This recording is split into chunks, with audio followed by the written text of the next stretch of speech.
তিনি আর কখনোই দেশে রাজনীতি করার সুযোগ পাবেন না। তিনি যা বলেন তার উল্টোটা করেন, কারণ তিনি বলেছিলেন কখনো পালিয়ে যায় না, তো পালিয়ে গেছে। উনি হাসিনা যদি পৃথিবীতে বেঁচে থাকেন, তাকে যে কোনো প্রান্তেই থাকুক, তাকে এই দেশে নিয়ে এসে বিচার করতে। তার পরিবারের কে আর 7 দিন আগে দেশ থেকে তিনি নির্দেশনা দিয়েছিলেন, এবং সেফ এক্সিট যাকে বলে, এমনকি যারা বিগত সময়ে এই দেশের অবৈধ মন্ত্রী ছিল, অবৈধ এমপি ছিল, তার পরিবারের সদস্য যারা, সবাইকে তিনি সেফ এক্সিট দিয়েছেন 5 আগস্টের আগে।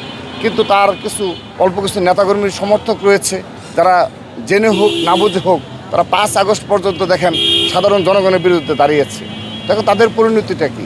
অর্থাৎ এই ধরনের দলের প্রধান যিনি, তিনি আর কখনোই দেশে রাজনীতি করার সুযোগ পাবেন না। তার চেয়ে বড় বিষয় যেটি, যে জুলাই আগস্ট গণঅভ্যুত্থানে যে 1400 ছাত্র জনতাকে হত্যা করা হয়েছে, এবং বিগত 15.5 বছর হাজারের অধিক বিরোধী দলের নেতাকর্মীদের গুম খুনের সাথে যে দল জড়িত, সেই দলের অবশ্যই বিচার হবে বাংলাদেশে।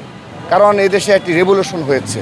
এই রেভলিউশনের পর কোনোভাবেই ছাত্র জনতা যারা 24-এর জুলাই আগস্ট গণঅভ্যুত্থানকে তৈরি করেছিল, সফল করেছিল, তারা কখনো কোনোভাবেই তার বিচার ব্যতীত কোনো প্রক্রিয়া আমরা মেনে নেব। তিনি যা বলেন তার উল্টোটা করেন, কারণ তিনি বলেছিলেন কখনো পালিয়ে যায় না, তো পালিয়ে গেছেন। তো তিনি আসবেন বলছেন, হয়তো বা বিপরীত হতে পারে, কিন্তু সেটি আমাদের বড় বিষয় না।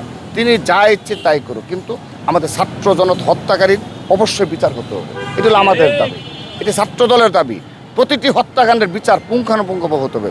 নট অনলি খুনি হাসিনা, তার যারা সাঙ্গপাঙ্গ রয়েছে তাদেরও সঠিক বিচার হতে হবে। এটি হলো আমাদের দাবি। তিনি কি করলেন না করলেন, ইট ডাজেন্ট ম্যাটার। আমাদের কি হলো, আমাদের ভাইকে যারা হারিয়েছে, ছাত্র দলের যে সকল নেতাকর্মীকে গুম করা হয়েছে, খুন করা হয়েছে, জুলাই আগস্ট গণঅভ্যুত্থানে 142 জন ছাত্র দলের নেতাকর্মী সমর্থক হত্যা করা হয়েছে, তাদের বিচার করতে হবে। আমরা দ্বিতীয় কোনো লাইন বুঝি না। খুনি হাসিনা কী করবেন না করবেন সেটা বুঝি না। খুনি হাসিনা যদি পৃথিবীতে বেঁচে থাকেন, তাকে যে কোনো প্রান্তেই থাকুক, তাকে এই দেশে নিয়ে এসে বিচার করতে হবে।